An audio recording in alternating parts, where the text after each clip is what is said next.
Chơi nhá. Chơi nhá.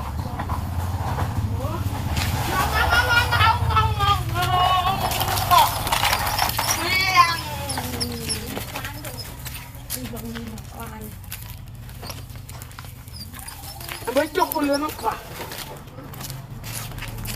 Nào cái một tí tới. Ở đây chặt là một tiết. Tiết. Ủa. Anh đèn. Mày tụi anh đây. Đèn. Đâu ra. Ai dốt nó thì chết quá.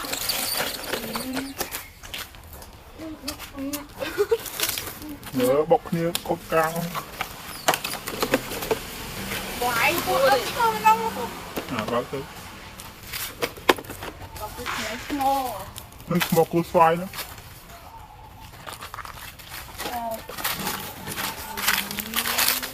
Đây một chiêu tiếp.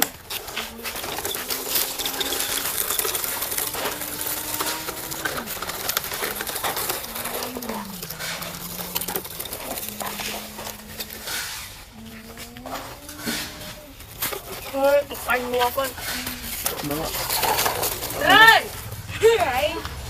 Ai không chặt cuộc. Chùm lo một bếp tráng. Thì bạn có lấy một.